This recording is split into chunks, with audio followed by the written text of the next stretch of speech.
to show it. I think it's a security feature that they don't want, you know, some people don't want Zoom controls to be shown during a screen share, but in this case, you do want to be able to show it.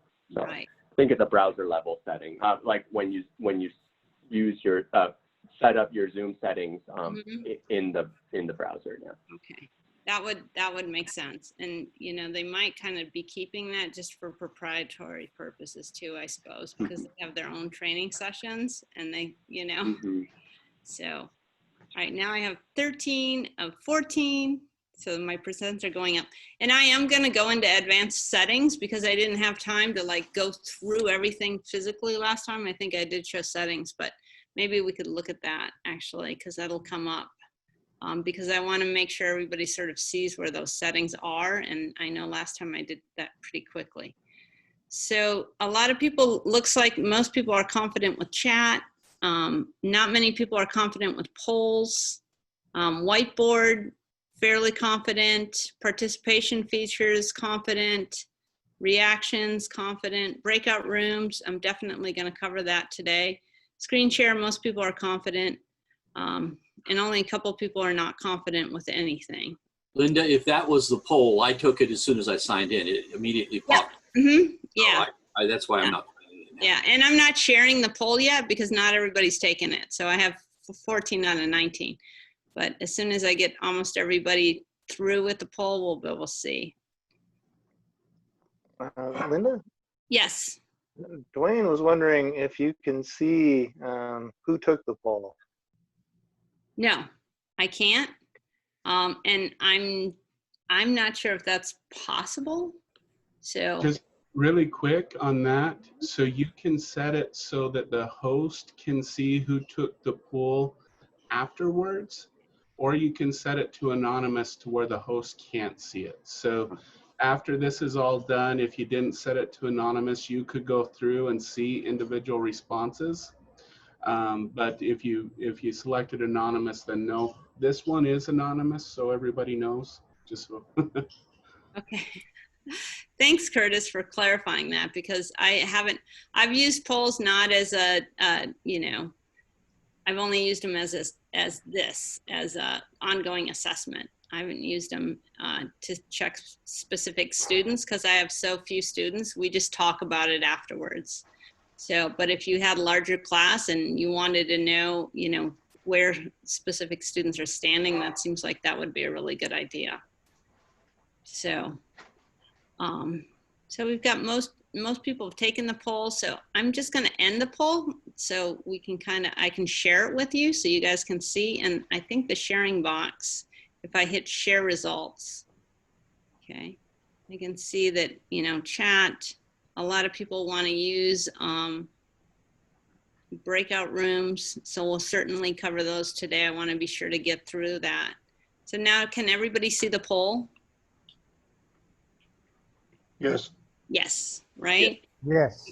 Yeah, so we can kind of see where you're at. You can kind of measure yourself against other people and kind of see where what we want to cover, right? So a lot of people already use screen sharing, chat, participants. We can cover the whiteboard today, and the annotations go hand in hand with that. Breakout rooms for sure.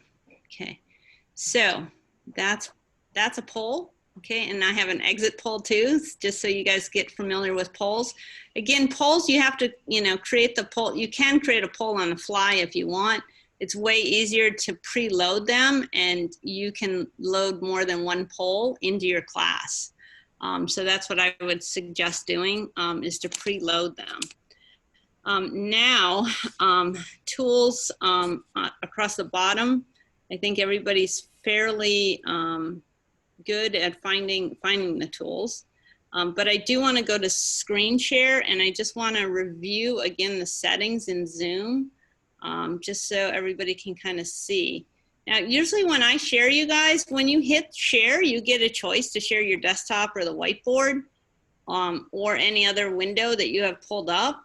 I usually, to be honest, share my whole desktop only because I don't want to have to go back out and go back in. So if you're sharing like one PowerPoint and then you want to show them, hey, I'm going to show you this on Google, you have to go back out and in. So it just kind of keeps you from doing that. It's a little messier, granted, but I usually don't mind sharing. Now I've already got my meetings pulled up here. And remember, you can schedule here. And Tim, if you want, Tim, are you there to answer something really quick? So yesterday you said that, you know, it's better to work through Canvas as far as setting things up. But you said that Zoom was really good because they've already have a good interface. And I've kind of noticed that, you know, but I do notice that when I go into my Zoom settings on my meetings in Zoom, it seems like I get more choices. Yes. Right. So that's why, yeah, even though I have all my settings, you know, all my meetings here, you guys, a lot of times if I want to double check it and make sure that it's going to be recorded to the cloud or whatnot, I'll go into my, go into Zoom basically. There's also, just so you guys know, there's a really nice little Get Training tab right here in Canvas. So if you have a question about how to do polls or whatnot, if you click on that, that'll bring you to the Zoom help area, basically. And I found that the Zoom videos are really nice. I don't like the text just because, but if you hit this, you'll see that this is gonna bring you to Zoom. And there's, you know, it offers, again, like live training and things like that. But usually I just go right to the Zoom video tutorials rather than getting a Word doc telling me what to do. So that's a nice little facet that you can find right on your Canvas as you're scheduling. And again, it shows you all your cloud recordings and your previous meetings and all your upcoming meetings. So in your Zoom account, when you open up meetings, right, you have recordings, which shows you your recordings, right? And then you have your settings, okay? So the settings are more complex here than they are in the Canvas. So again, these settings are, I need to get this out of my way. These settings are right here. And you kind of, you know, I don't know all these settings, but I'm just gonna point out again, the ones that you have to click in order to use the tools, basically. So when you go down here, and just so you guys know, if you do the join before host, Zoom sends you a little notification saying, hey, you have people waiting. So it's kind of nice to have that clicked on. As you get down to your meetings, here's where you can have participation through chatting, and then that's visible to everybody. You can allow for private chatting. You can auto save the chats. So that's a nice thing to do. You can add that sound when somebody comes in or goes. So that's nice. If you're, you know, talking and somebody comes into the class, you can welcome them to the class. Then here we have the polling. So you have to click this allow polling. And then when you're in your, just so you guys know, let me flip back to my, if I click open one of my meetings, down here, it's going to ask me if I want to add a poll. It says you don't have a poll created yet. Do you want to create one? So that's going to show up if you pick that. Ugh, I got to move my toolbar. All right. So that's enable polling. So you want to be sure to check that box there. I always show your toolbar. Yes, I need my toolbar. Show Zoom window. Here we go. This is that one you were talking about. Yep, that's the one. Yep, there we go.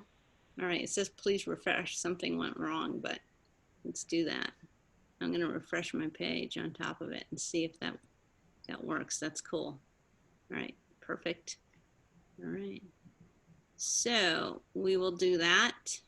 Can we get back there?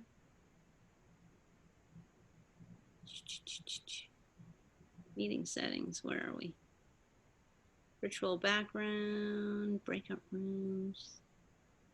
Okay. So, polls. All right. Click that again. All right. Screen sharing, yes. If you want your participants, you should check that so that your students can share their screens. Annotations, yes. I'm going to show you guys annotations today. You can actually screen share, you can share those. You can save them. Whiteboard too. So you can save your whiteboard and you can have autosave the content. So I put save as PDF. So afterwards we could save them and look and see who participated in the whiteboard activities. And then we have meeting reactions. You want those on. Allow participants to rejoin. That's very smart because if their internet goes off, they can come back on. They can rename themselves. I talked about that as a way for students to participate a little bit more and add them to remain themselves. And then again, breakout rooms. So important, all right, to have the breakout rooms. And that you can assign participants if you want. So either you'll have a choice whether or not you want to do that. Okay. So those are the main ones. Virtual background, if you want people like Tim to be able to show their little virtual background. And then auto in contrast. All right. So again, this, I think if they're not in the meeting, they can see those. Okay. So those were the main things, the polling, the breakout rooms, the annotations. Just make sure that you have all those checked on your main account. I don't have air conditioning right now. My air conditioning guys are working in the other room, and now my computer is getting hot and I can hear the fan. So I don't know if you guys can hear that, but I hope not. I hope that's not bothering you. So those are all the settings. Now, I'm going to stop sharing right now. All right. And any questions so far? I'm not good at reading the chat at the same time, so. Actually, I put my hand up just now as you asked it. All right, awesome. I noticed that your session had expired. Do we, Yeah. and maybe more of a Curtis or Tim question, do we have the full version of Zoom so that we don't lose it after 40 minutes? Especially the adjuncts. You all should have the full version of this, and I'm going to go and verify with Mario to make sure you all are listed on the full version. But yes, if you have been teaching for us, you do. Some of our faculty who are coming back from spring and stuff might not, but I will make sure and check that everyone has a full version. So, thank you so much.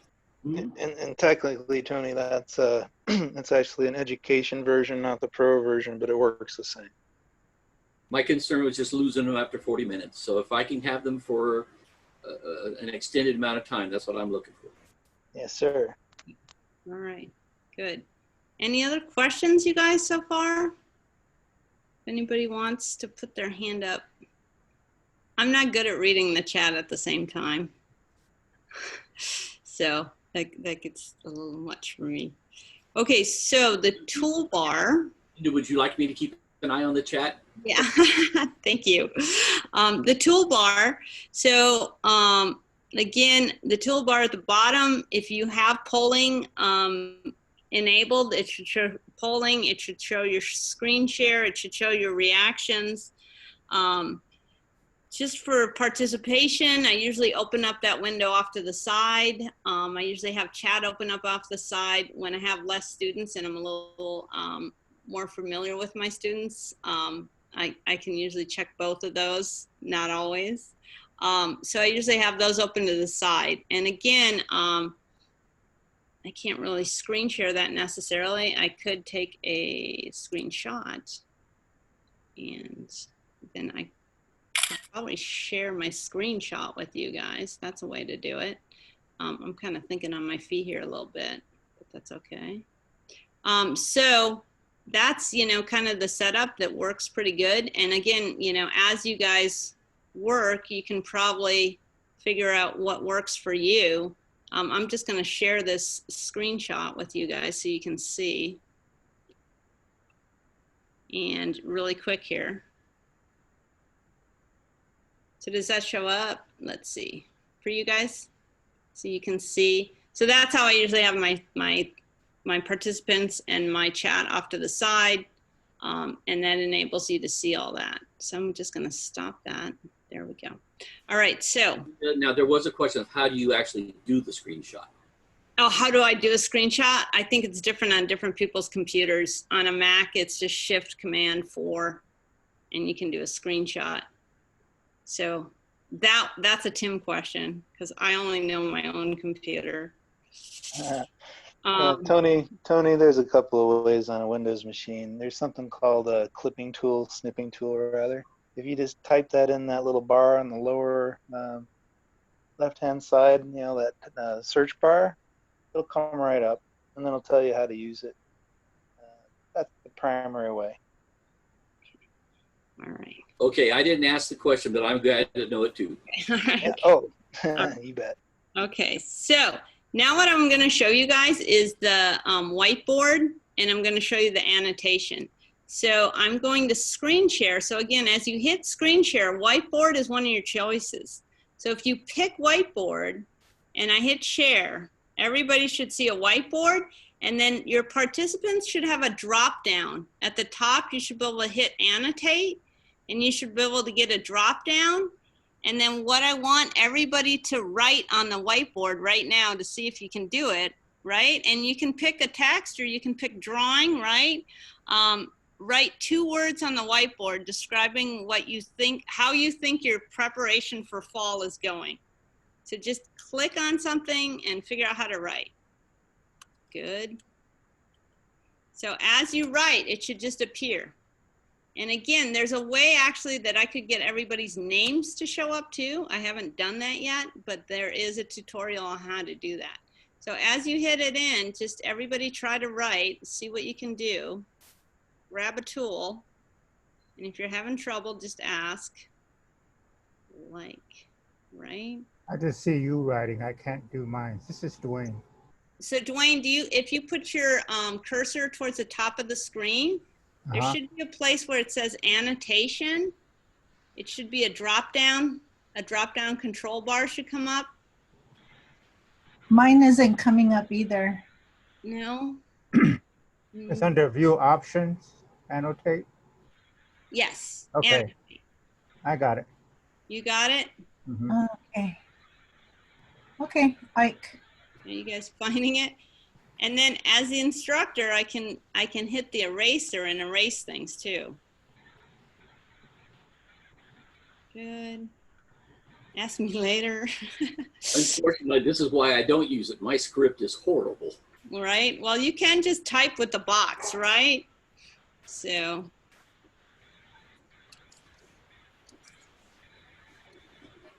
So I have used this, you guys, for reviewing for tests. So I've typed questions, and then I just have all my students write what comes to their head or write their answer. And again, I've had, 6 students using this at once, but not more. Somebody's tripping. I like that.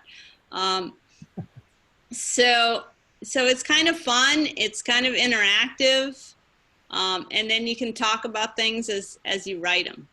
So I could pick my eraser here and I could just erase one thing, or there's a way for me to erase all of it.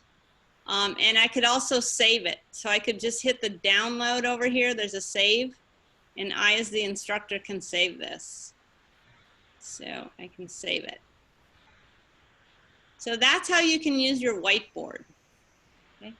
The same way you use your whiteboard, you can have a screen and you can share annotations on your screen. So now I'm gonna get rid of my whiteboard here, and I'm gonna go back to screen sharing, and I'm just gonna share the desktop, or let me share that screenshot again.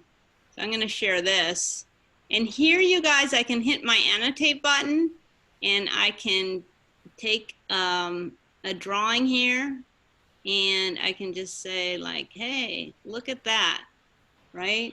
So as you lecture, if you have a slide show up, a PowerPoint, you could write on your PowerPoint.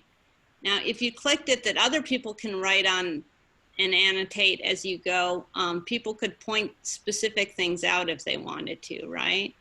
Who's Anthony Osborne? All right.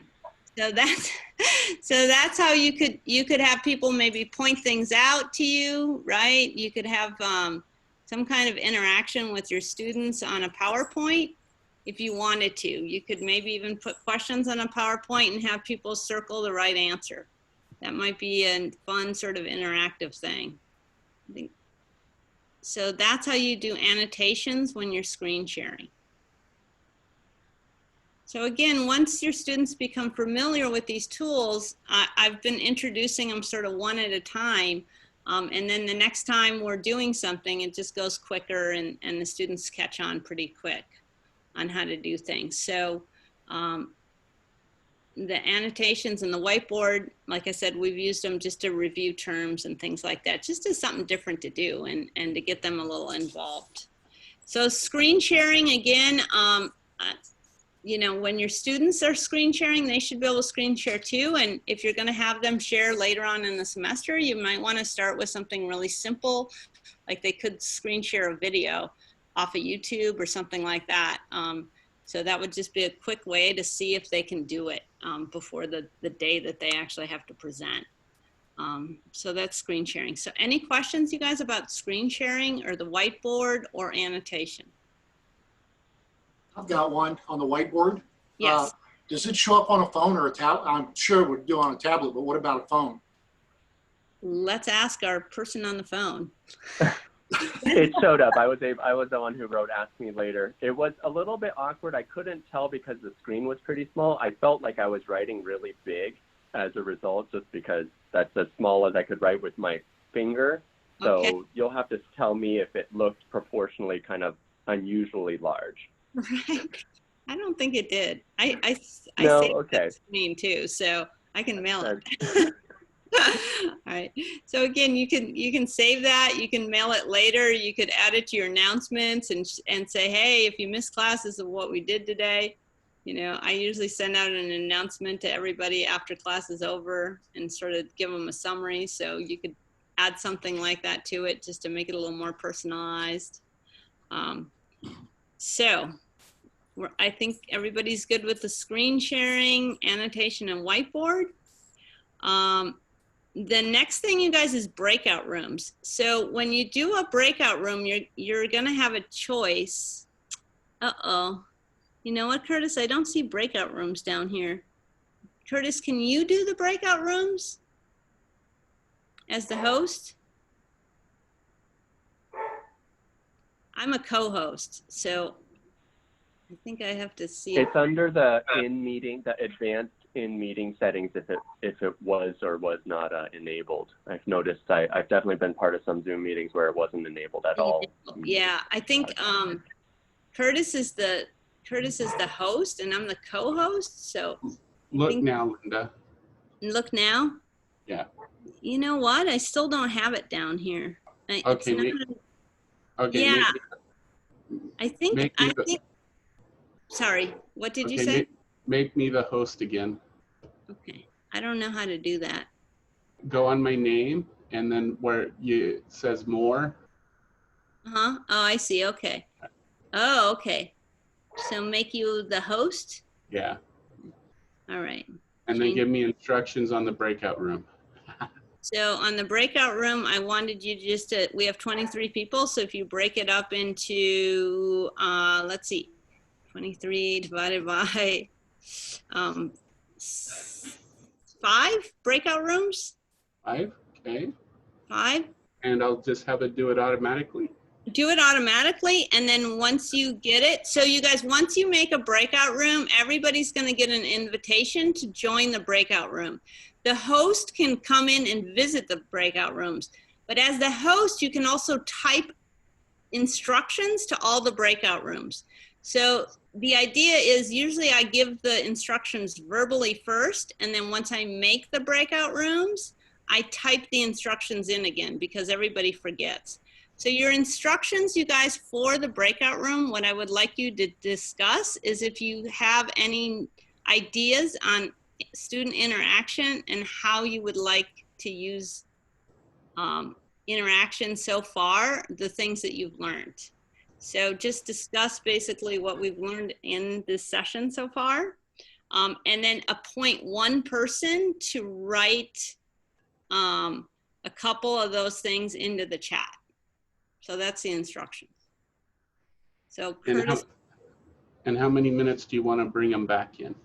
And just so you guys know, that's another thing. We can bring you back in 5 minutes, and everybody, you'll get a 1-minute warning to show up. So when Curtis hits rejoin, you'll have like 1 minute to kind of wrap up your discussion. Want some extra Parmesan cheese? Okay. All right, here we go. All right, here we go.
Here I am.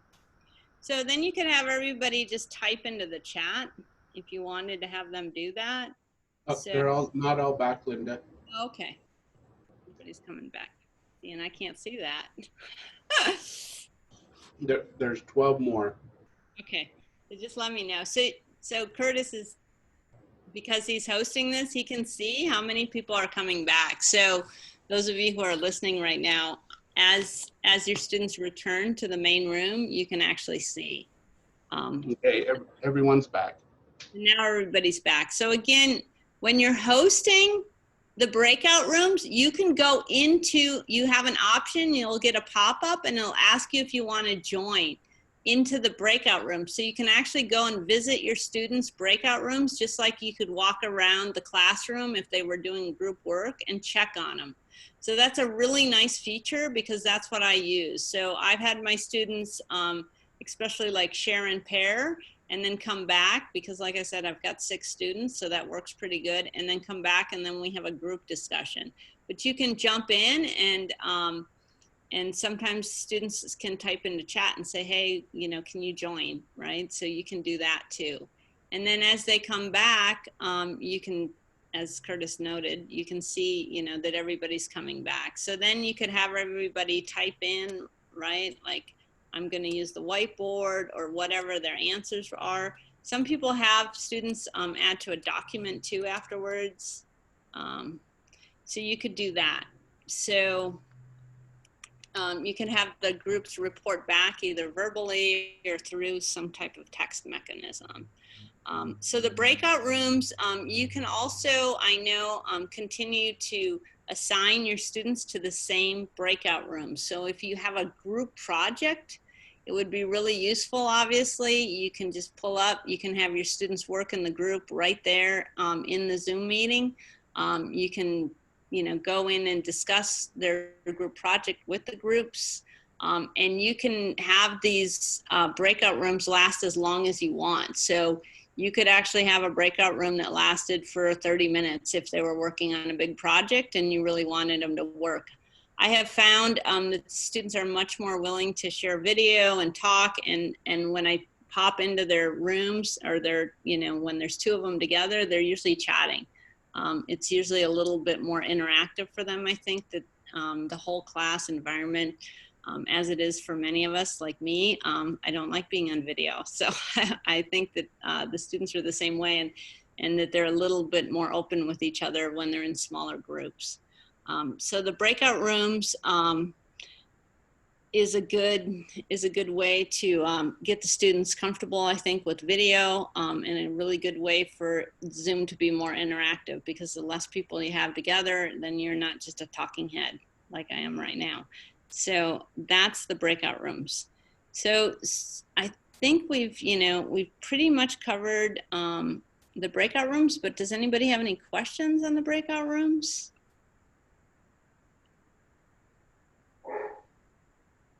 We actually had a couple in our group. We were wondering if we could format the breakout or the surveys first. That's what we were really talking about, to specifically address certain topics like background and experiences and goals.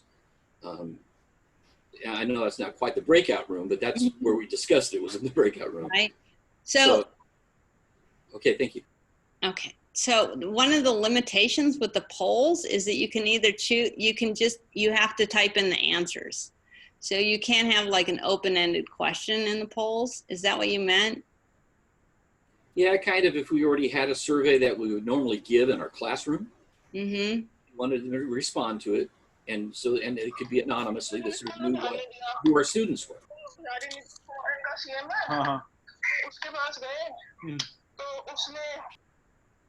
And I know, Anthony, that there is when I was doing my research, that there is an addition poll that you can bring in, another type of software. And I think it's called Kahoots, that some people like to use because you can construct more complex questions with it. So I can look it up for you. And again, I just haven't tried it, but Well, I'm just being the speaker for Adriana because Andrea. Okay, yeah. So Adrian, and that's what I've heard that people like. It's called Cahoots, and it's another type of polling device that you can use in addition, basically. Any other questions on the breakout rooms? Is there a way to practice these without actually setting up a meeting? I don't know. Tim, do you know? Or Curtis? Yes, you can just go ahead and do a meeting, and you can practice all of these devices on your own. The only disadvantage of doing your own is you can't separate into different rooms and go and bounce into other rooms. But, you know, you could always get a bunch of us on and we can do it. So, Okay, thank you. but yeah. Mhm. Yeah. I haven't tried this yet. I've tried it with troubleshooting, but you can log on with multiple devices. So you can have your laptop, you log into your Zoom on your laptop, you can log in with your tablet, and you can log in with your phone. And there's 3 of you or 4 of you or how many devices you log in with. And that's how I practice. And so I can see what the students are seeing, and the audio, like what my students see on, and I call each of them different names. And this is how I demonstrate when I teach the elders. And I say, oh, good Andrea, could get, and I give them names, and so they know that they're my, I don't remember what you call the aliases, my split personalities. It sounds like you've been in the COVID environment for too long.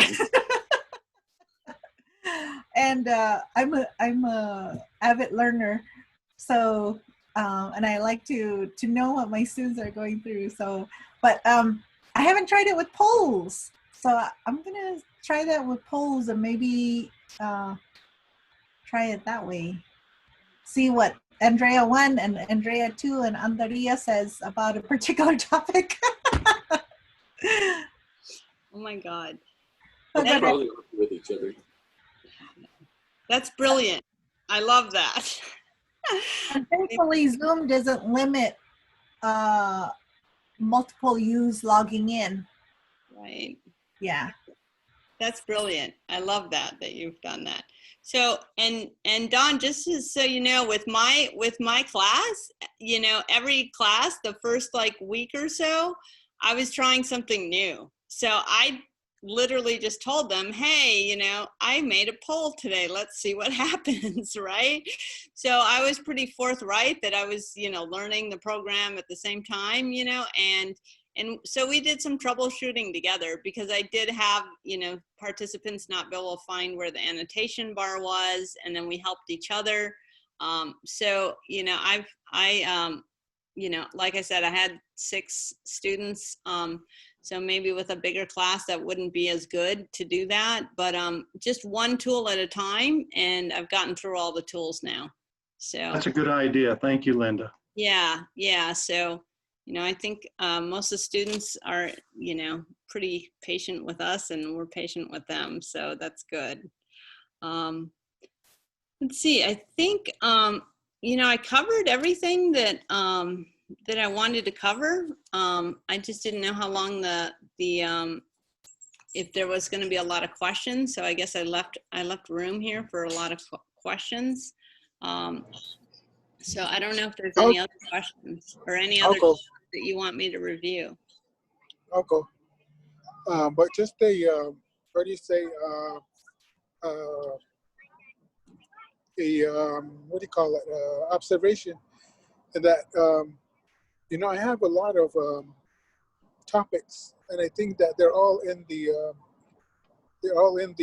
syllabus, but I think that there are some students, and they can write down, that they are going to graduate and go to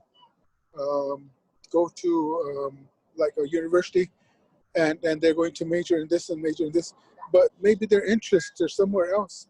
So if I did a poll, which I did before, and when I do, like, if I do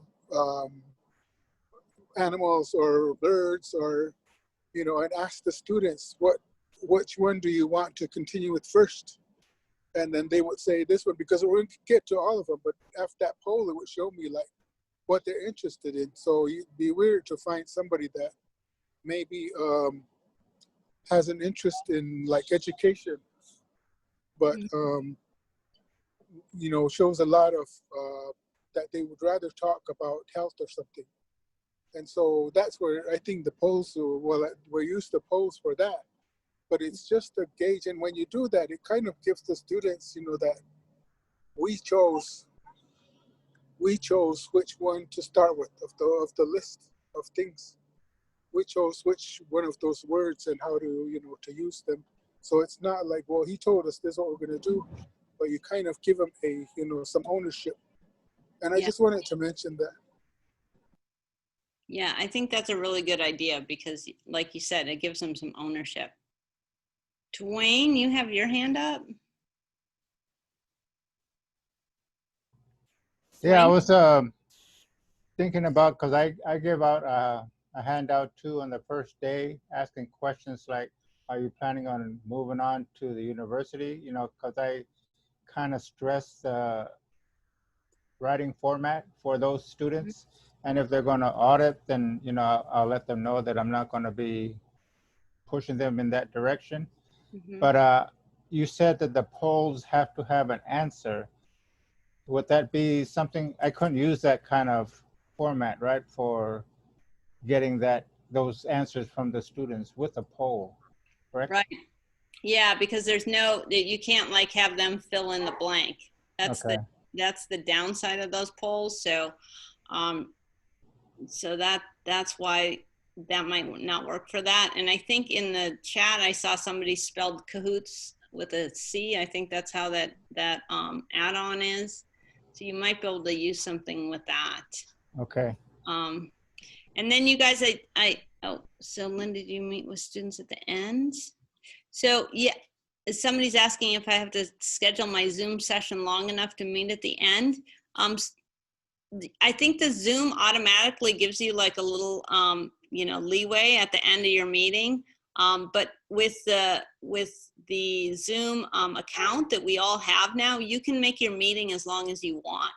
So if you schedule all your meetings for an hour and a half, you tell your students you're going to meet for an hour, and you end it in an hour, there's no problem. So I would just schedule your meetings longer than you intend, because as soon as you end them, they end. So it's better to have that extra time at the end.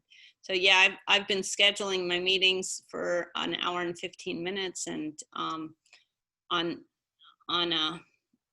most days we're done before that time, but sometimes I stay after. And especially if somebody is cutting in and out and they have some questions or something like that. Any other questions? So the last thing, you guys, that we have 10 more minutes, but I can now screen share with you guys and show you guys the poll because I have an exit poll. So I have an exit poll. So since I couldn't screen share before and I reset, I should be able to now share with you guys how the polling looks from my end. So I'm screen sharing, but no, that did not happen. Now here's the pollings up here. Okay, so here's now does everybody see my poll? Can you guys see my poll? Hey, Linda, I don't think it did it because it would have to happen in my settings, not your settings. Oh, yeah, that makes sense. Okay. Wah, wah, wah.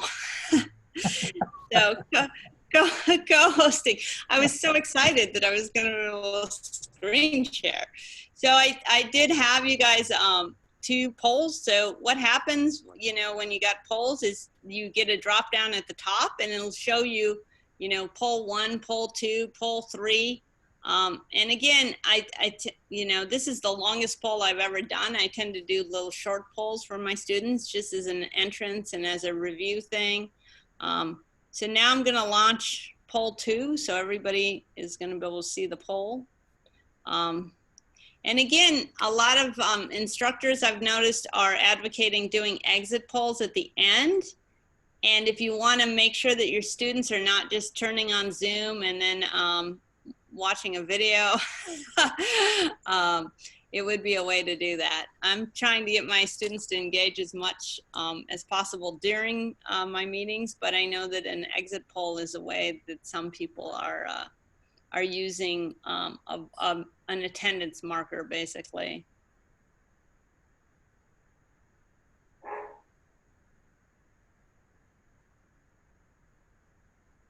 It makes a good exit ticket.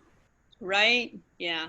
But you could, you know, you could even have this lead into your next class and say, you know, if you wanted to preview information and see what they know about the topic that's coming up in your next class, it might be a good way for you to both summarize what you've covered in your lecture that day and to get some feedback on their knowledge base for the next subject.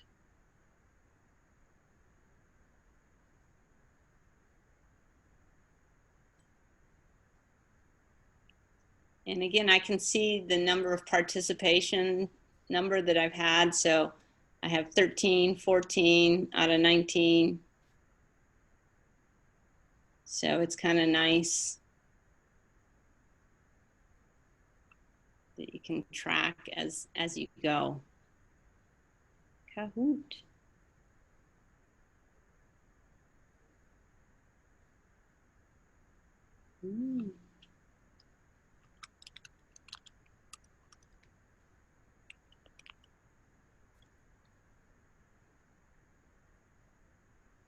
Okay. So now I've got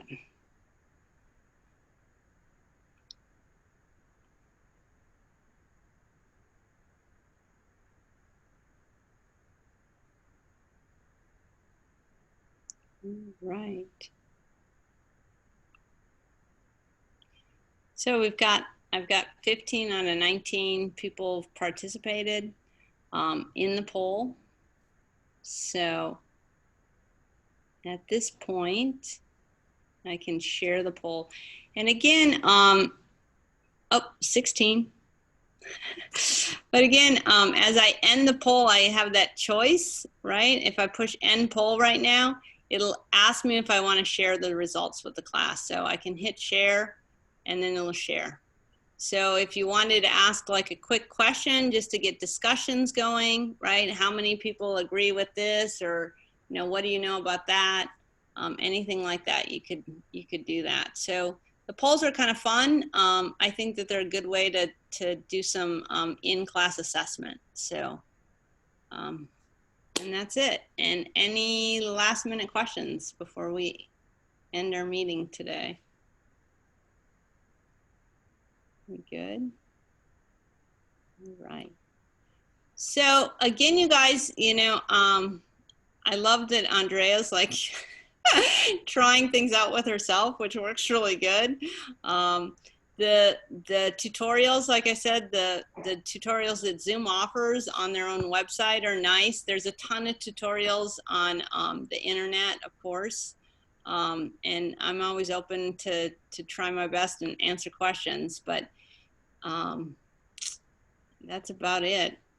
I just think that working with your class and working with some of these tools will make it a lot more interactive, and it's a good way to build in some assessment in real time. So that's it. Thank you, Linda. Thank you. Thank you, Linda. I wish I'd known all this stuff at the beginning of the summer. Yeah. Thank you. You're We welcome. hope you're responsible for us not knowing it, Linda, just so you know. Right? Thanks, everybody. Have a great night. Oh, Linda. Sapa, Linda. Oh, thank you. Good job, Linda. All right, thanks. I'm like so hot right now. My air conditioning's not on. And my dog keeps barking.